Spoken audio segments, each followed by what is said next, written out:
My name is Dexter Holbrook, and I'm about to tell you how a worn leather briefcase changed everything I thought I knew about my father. The mahogany-paneled office of Harlan and Associates still smelled like his cigars, even though Raymond Holbrook had been dead for 2 weeks. I stood in the corner, watching my brother Sterling celebrate what he'd always known was coming. $50 million, Sterling said, holding the estate documents like they were holy scripture. The entire Holbrook hospitality empire. 17 hotels, the Lake Forest mansion, the car collection. He really did leave me everything. He popped open a bottle of champagne he'd brought with him. The cork hit the ceiling, leaving a small mark on the white paint. Uncle Harlan winced but said nothing. Sterling had always been like this, celebrating before the moment was even over, claiming victory before the game was done. At 42, he looked exactly like our father had at that age. Sharp jaw, steel gray eyes, the kind of presence that made people stand up straighter when he walked into a room. "That's not entirely accurate," Uncle Harlan said, adjusting his reading glasses.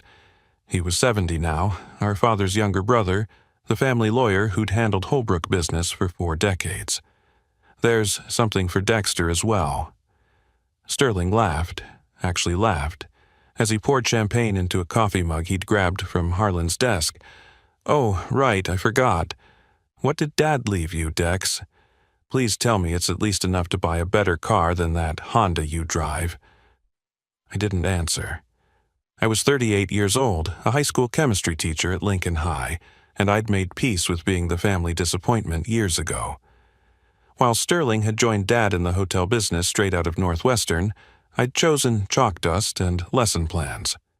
While he wore $3,000 suits to board meetings, I wore department store khakis to parent-teacher conferences.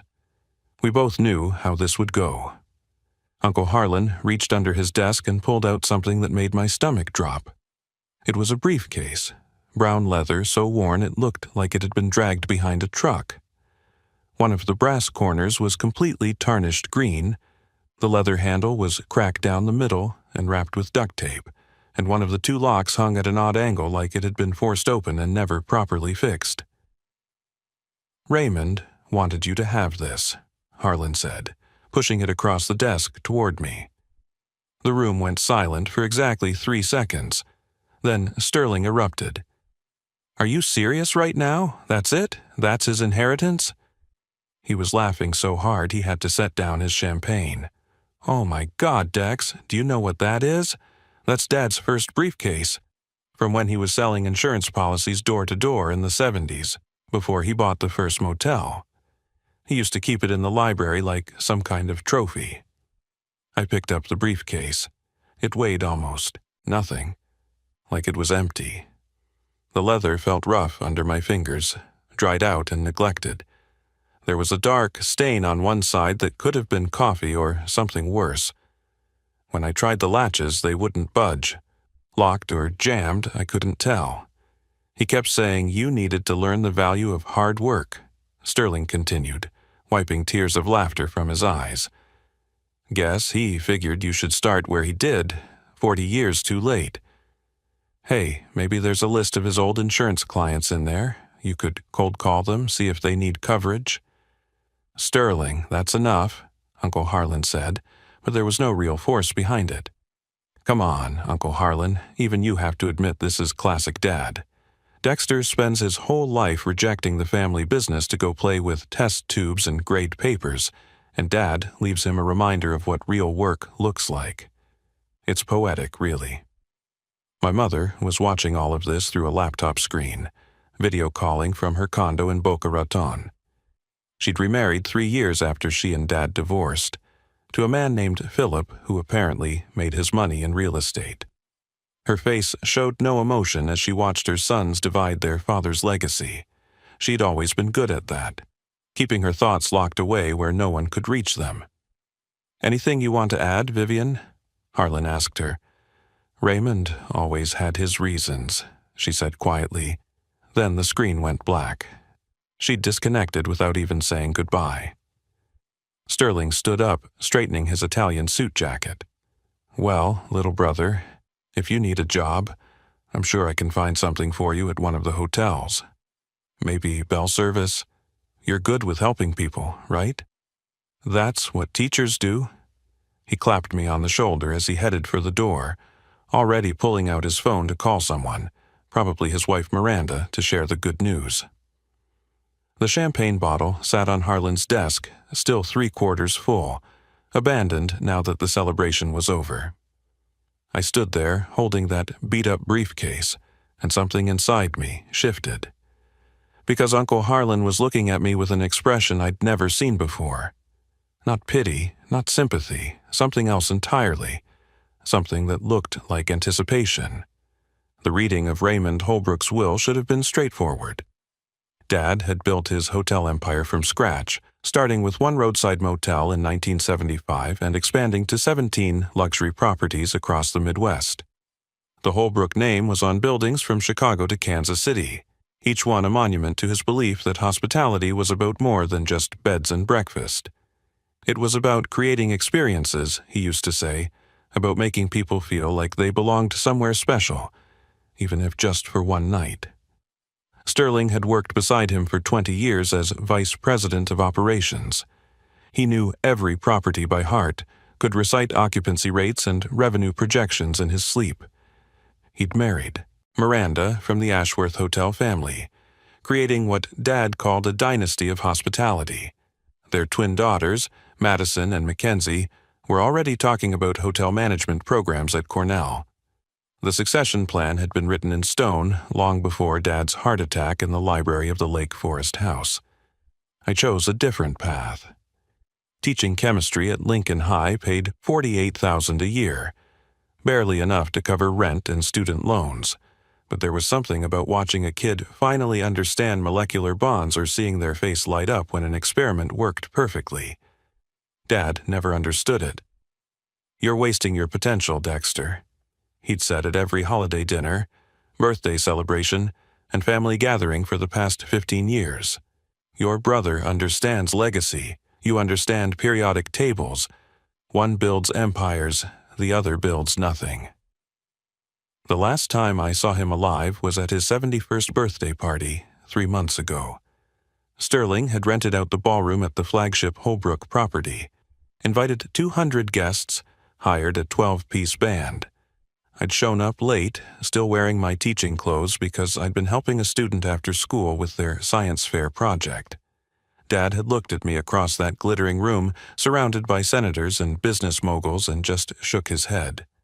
Mr. Holbrook was very specific about his final wishes, Uncle Harlan had said when he called about the will reading. Both sons need to be present.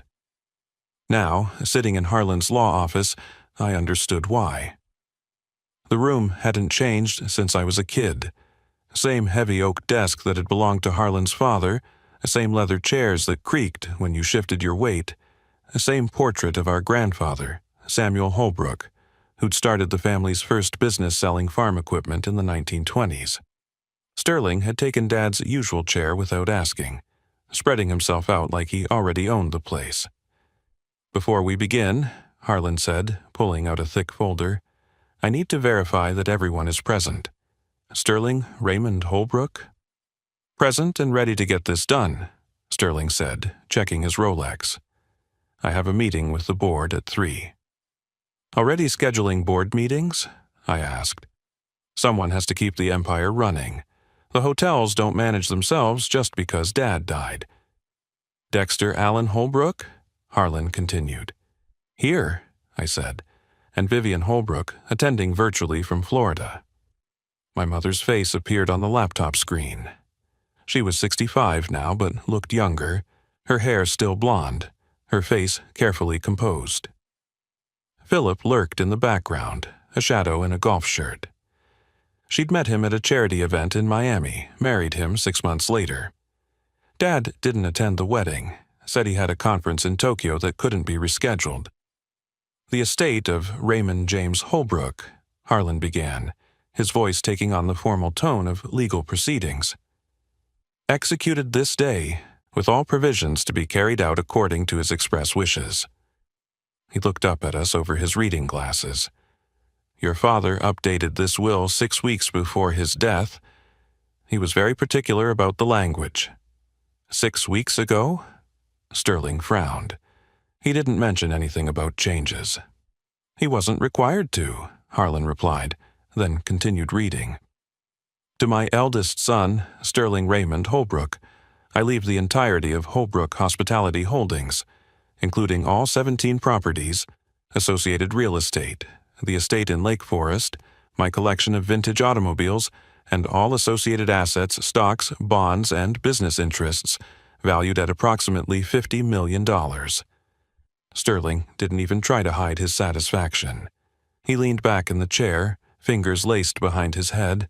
He always said I was born for this business, said it was in my blood. To my younger son, Dexter Allen Holbrook, Harlan continued, reaching under his desk, I leave this. He placed the battered brown briefcase on the table. The leather was cracked like a dry riverbed, the brass corners green with oxidation, one latch hanging at an angle that suggested violence. The silence in the room was absolute. Even the traffic noise from the street below seemed to pause. My mother's face on the screen remained perfectly still, but something flickered in her eyes. Fear? Recognition? It was gone before I could be sure. That evening, I sat alone in my one-bedroom apartment, staring at the briefcase on my kitchen table. The fluorescent light above flickered occasionally, casting strange shadows across the worn leather. Sterling had already texted me 17 times, each message more gloating than the last. Photos from Dad's mansion where he was taking inventory, a selfie with the Bentley in the 6-car garage, a video tour of the wine cellar with his commentary about hosting the next board meeting there. Don't worry, little brother, his latest message read. I'll hire you as a bellhop if teaching doesn't work out. Starting salary and everything.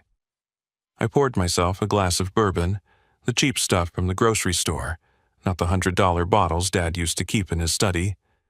The briefcase sat there like an accusation. Was this really Dad's final message to me? That I was worth exactly one piece of garbage from his past? I tried the latches again. Nothing. The locks were completely seized, decades of dust and corrosion holding them shut. I could break it open, take a hammer to the thing, but something stopped me.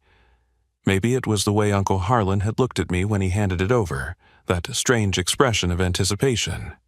Or maybe it was my mother's face on that screen, the way she disconnected so quickly, like she couldn't bear to watch what came next. At midnight, I called Jasmine Walker, my colleague who taught the shop class at Lincoln High. We'd become friends over lunch duty and shared complaints about budget cuts. Dex, it's midnight. Everything okay? I need a favor. Can you help me open something without destroying it? Now you've got me curious. Bring it by tomorrow. I'll be in the shop early, setting up for the freshman woodworking unit. I didn't sleep that night. Instead, I sat at my computer, searching for anything about Dad's early career. The official Holbrook Hospitality website told the sanitized version. Raymond Holbrook, entrepreneur and visionary, started with a single motel in Springfield and built an empire through hard work and determination. Nothing about insurance sales. Nothing about a briefcase. But I found an old newspaper interview from 1976, archived in the Springfield Gazette digital collection. There was Dad, young and hungry-looking, standing in front of his first motel. In his hand was a briefcase. This briefcase. The photo caption read, Raymond Holbrook credits his success to never forgetting where he came from. The next morning, I arrived at school at 6:30. Jasmine was already in the shop, safety goggles on, organizing drill bits. That looks like it's been through a war, she said when I set the briefcase on her workbench. Something like that, the locks won't budge. She examined them closely, running her fingers over the mechanism. These are quality, German-made from the 60s, Abus brand. Your dad didn't cheap out even on his first briefcase. She pulled out a set of picks and lubricant. The real question is why they're jammed. This kind of damage doesn't happen from age. This looks like heat damage, like they were exposed to extreme temperature. Can you open them? Give me time. If we force them, we might damage whatever's inside." For an hour, she worked with the patience of a surgeon.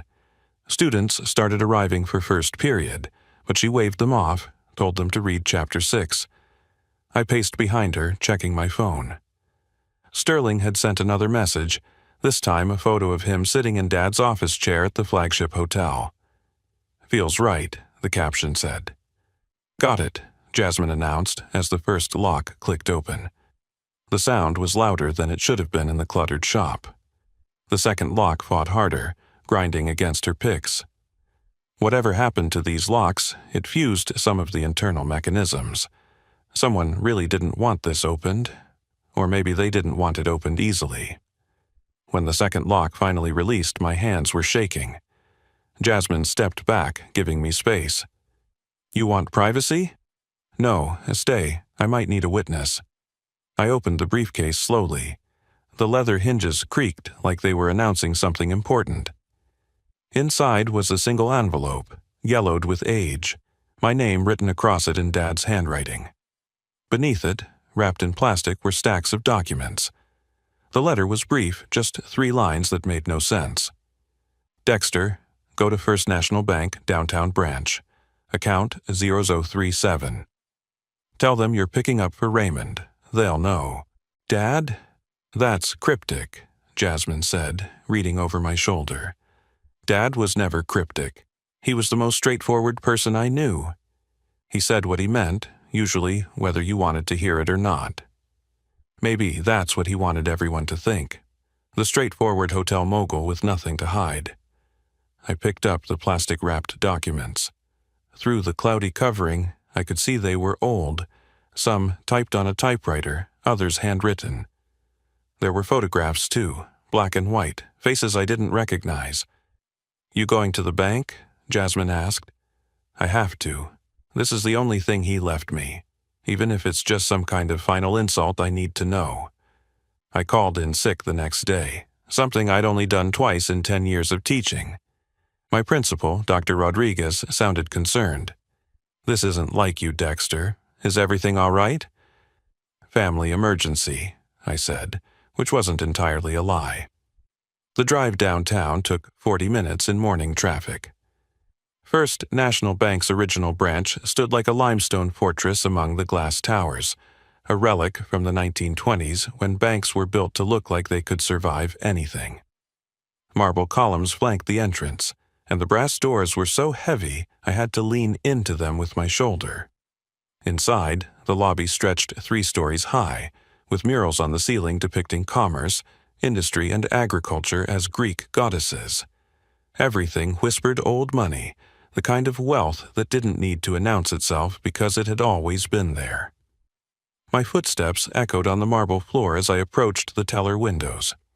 "I'm here about account Swother 37, I told the teller, a young woman whose nameplate read Miranda Chen.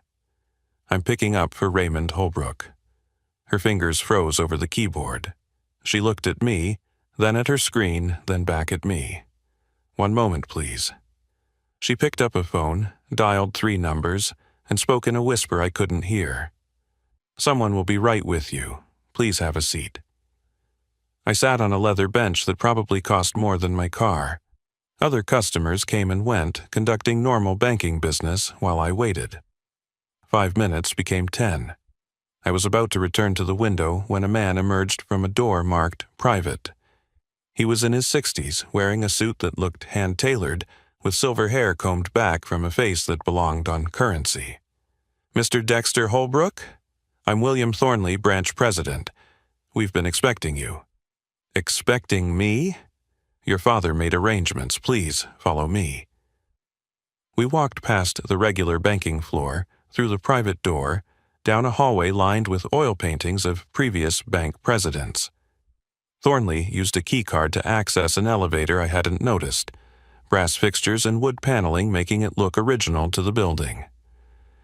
"Your father opened account SHUI-37 in 1974, Thornley explained as we descended. He gave very specific instructions about its access. Only 2 people were authorized, himself and you, but not until after his death. 1974? That's before he started the hotels. Yes, sir. A full year before he purchased his first property. The elevator opened onto a basement level that looked like a movie set. Safety deposit boxes lined the walls, hundreds of them, each with 2 locks. The air was cool and dry, controlled to preserve whatever secrets people stored down here. Thornley led me to a corner, to a box that was larger than the others. "I'll need to see identification," he said apologetically. "Protocol." I handed over my driver's license. He studied it, compared it to something on his tablet, then nodded. "The box requires 2 keys. I have the bank's key. Your key was supposed to be in your possession." "I don't have a key." Thornley smiled slightly. "Your father said you might say that. He said to tell you, check the lining." "The lining of what?" "He said you'd know." "The briefcase." I'd brought it with me, some instinct telling me not to leave it in the car. I set it on the table and ran my fingers along the inner lining. There, in the corner where the leather had separated from the frame, I felt something hard. A careful tear revealed a small brass key, tarnished but intact. "Your father was a careful man," Thornley said, inserting his key. "He understood that some things need to be protected not just from theft, but from discovery." We turned our keys simultaneously. The box opened with a mechanical click that sounded like finality. Thornley pulled out the long metal container and set it on the viewing table. "I'll leave you alone. Take as much time as you need. Press this button when you are finished." He indicated a pearl button on the wall, then left, closing a door I hadn't noticed behind him. I was alone in a basement vault with whatever Raymond Holbrook had hidden for 47 years. My hands trembled as I opened the metal container. Inside were stacks of bearer bonds, gold certificates, and cash and bills so old some of them looked foreign. A quick count made me dizzy. $3 million, maybe more, in untraceable assets. But the money wasn't what stopped my breath. It was the manila folder beneath it, thick with documents and photographs. I opened it carefully, like it might explode. The first thing I saw was my own face staring back at me from a birth certificate, but the name under father wasn't Raymond Holbrook. It was Vincent Corvino. The birth certificate trembled in my hands. Vincent Corvino. A name I'd never heard, attached to my life like a shadow I never knew existed. The next document was a newspaper clipping from the Chicago Tribune, dated March 15, 1985. Federal witness dies in car explosion outside courthouse. The article detailed how Vincent Corvino, a businessman who had agreed to testify against the Torelli crime family's money laundering operation, had been killed when his car exploded in the courthouse parking garage. The explosion had been so powerful it damaged 3 other vehicles. No one else was hurt, which investigators found suspicious, like someone had known exactly when he'd be alone. I kept reading, each sentence rewriting my entire life. Vincent Corvino had been prepared to provide evidence about how the Torelli family had laundered millions through legitimate businesses throughout the Midwest. His death had collapsed the federal case. Without his testimony, 36 suspected mobsters walked free. The next item was a photograph that made me sink into the viewing room chair. It showed my mother, young and radiant, maybe 25 years old, standing between 2 men outside what looked like a hotel construction site. One man was clearly Raymond, younger but unmistakable with his confident posture and sharp jaw. The other man could have been me in a costume drama. Same narrow face, same slight curl to the dark hair, same eyes that my mother always said came from her father but clearly didn't. Vincent Corvino had his arm around my mother's waist.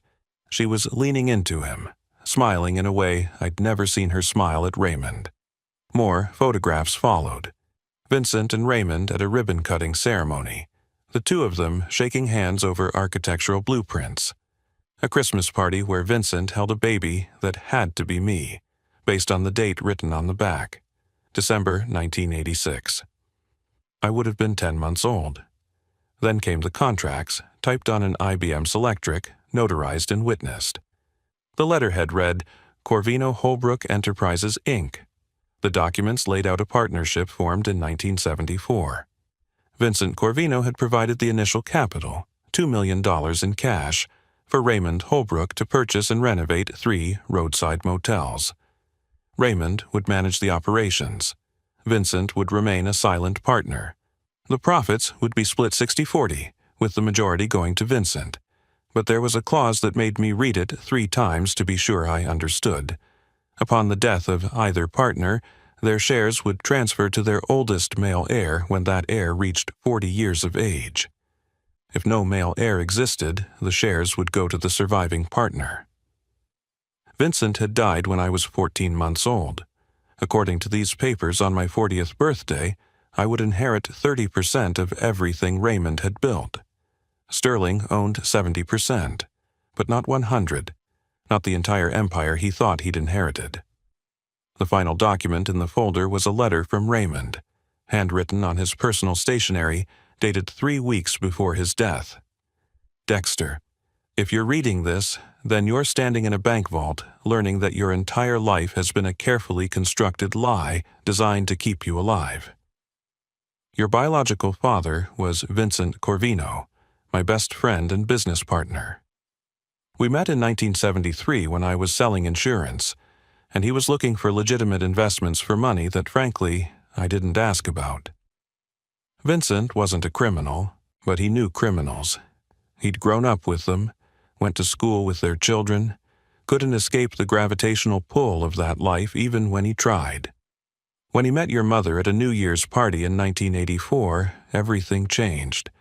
She was working as a secretary at my insurance firm. Vincent fell completely, hopelessly in love. They married 6 months later. You were born the following year. For 14 months, Vincent was the happiest I'd ever seen him. Then the FBI came calling. They had him on tape discussing money transfers with Anthony Torelli. They offered him a deal, testimony for immunity and witness protection for his family. Vincent took it to protect you and Vivian, but the Torellis found out. They always found out. The explosion that killed Vincent was meant to be a message, but the FBI couldn't prove who ordered it, and your mother was left with a 14-month-old son whose father's name was a death sentence. That's when she came to me. I had just married Sterling's mother, Patricia. We agreed to raise you as my own, to never let anyone connect you to the Corvino name.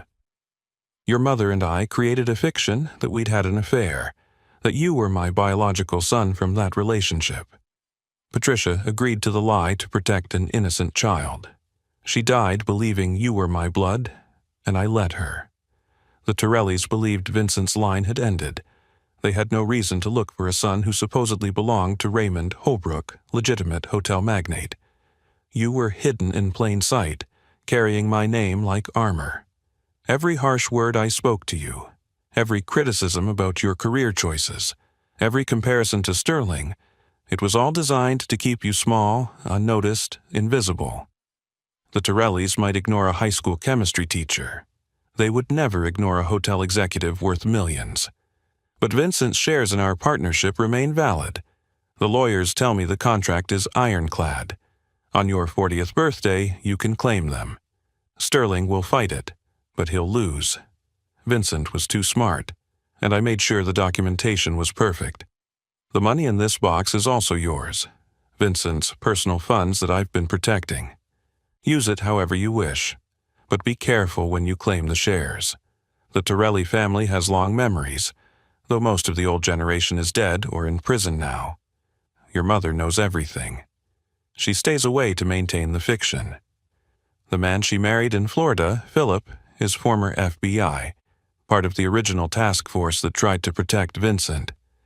He's her bodyguard, not her husband in any real sense. I'm sorry for the pain I caused you. Every time you looked at me with hurt in your eyes, it broke something in me. But broken hearts heal, dead sons don't. You were never my disappointment, Dexter. You were my greatest success because you lived. Raymond, the only father you knew.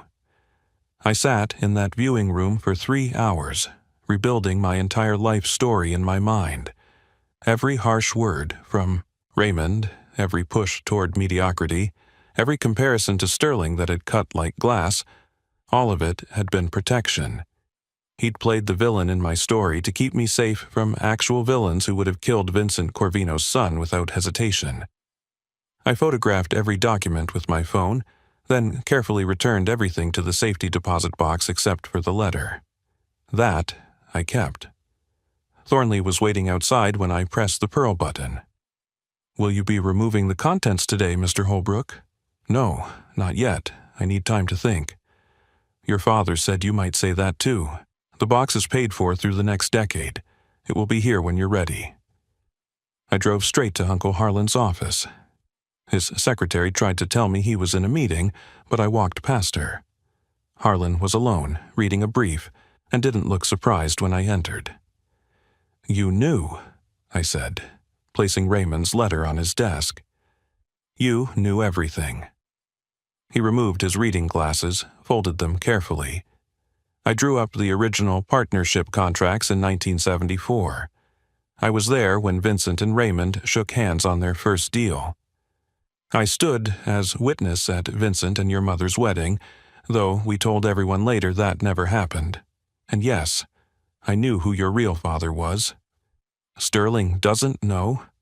Sterling sees what he wants to see, the golden child inheriting the kingdom. He won't see you coming until the papers are filed on your 40th birthday. 18 months from now. 18 months. Vincent was smart about the contract terms. The shares can't be contested, can't be sold for 10 years after you claim them. You'll be Sterling's business partner whether he likes it or not. 30% gives you enough power to block any major decisions. You'll have a seat on the board, voting rights, access to all financial records. Every hotel with Sterling's name on it will have yours too, in spirit if not on the letterhead. I thought about Sterling's smug face, his champagne celebration, his offers to hire me as a bellhop. He's going to lose his mind. Probably, but legally there's nothing he can do. I made sure of that. Your father, Raymond, insisted we check and double-check every detail. The contract is perfect. And the Torellis? Anthony Torelli died in federal prison 5 years ago. His son Michael runs a restaurant in Phoenix now, claims he's legitimate. The FBI hasn't connected him to anything illegal in a decade. That world has mostly moved on. You're probably safe, though I'd still recommend keeping a low profile when you claim the shares. I returned to teaching the next day. My students didn't notice anything different about Mr. Holbrook, who explained covalent bonds and balanced equations like the world hadn't shifted on its axis. Sterling continued sending his gloating messages, pictures from board meetings where he sat in Dad's chair, photos of him changing the office decor, updates about firing Dad's old secretary because he wanted to build his own team. I responded to every message the same way. "Congrats." "Good for you." "Sounds great." 2 weeks later, I visited my mother in Florida. She was sitting by the pool when I arrived, reading a book about orchids. Philip was in the kitchen, visible through the sliding doors, watching us without trying to look like he was watching. "You went to the bank," she said, not a question. "Why didn't you tell me?" "Because you're a terrible liar, Dexter. You got that from Vincent. He couldn't lie either, which is why the FBI loved him as a witness. If you'd known the truth, it would have shown on your face every time someone mentioned your father. And that could have killed you. You loved him, Vincent. More than I've ever loved anyone, including you, and I love you with everything I have. But Vincent was the kind of love that breaks the universe a little, makes everything else seem dim by comparison. 14 months, that's all we got. And Raymond saved us. He gave you a name, a life, a chance to grow up without looking over your shoulder. I couldn't love him the way I loved Vincent, but I respected him. He knew that was enough. That briefcase sits in my apartment now, fully restored. I had the locks repaired, the leather conditioned, the brass polished. Inside, I keep photos of 2 fathers. Vincent Corvino, who gave me life and died trying to do the right thing, and Raymond Holbrook, who gave me his name and lived a lie to keep me safe. In 18 months, when I turn 40, I'll walk into a boardroom with documents that will shatter Sterling's perfect world. He'll rage, threaten, probably try to buy me out. But I won't sell. Not for any price. Because this isn't about money. It's about a father who loved me enough to let me hate him. It's about a biological father who chose justice over safety. It's about learning that sometimes the smallest inheritance carries the greatest weight. My students often ask why I still teach when my family owns hotels. Because, I tell them, chemistry teaches us that the most powerful reactions happen when you combine elements that don't seem to belong together. Like a mobster's son raised by his partner, like a fortune hidden in a worthless briefcase, like a father's cruelty that was actually love. The truth is, Sterling inherited the empire everyone could see, but I inherited the truth. And in 18 months, the truth is going to walk through his boardroom door, sit down at his conference table, and remind him that in chemistry and in life, the most important elements are often the ones you never saw coming. Some sons are born, others are chosen. And sometimes, the briefcase that looks like junk contains everything that matters. The Torellis might have killed Vincent Corvino. Sterling might own 70% of Holbrook Hospitality.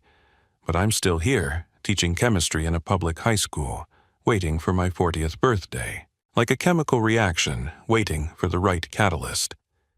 And when that day comes, when I finally claim Vincent Corvino's legacy, I'll remember the lesson both my fathers taught me. Survival isn't about being the strongest or the richest or the most visible. Sometimes survival is about being invisible until the moment you don't have to be anymore. If you enjoyed this story, please take a moment to like the video and share it with someone who appreciates a good twist. Your support helps us bring more of these compelling narratives to life. Drop a comment below sharing what you think Dexter should do when he claims his inheritance. And don't forget to subscribe to the channel for more stories that remind us that sometimes the smallest gifts carry the biggest surprises. Thank you for watching, and remember, not everything valuable looks valuable at first glance.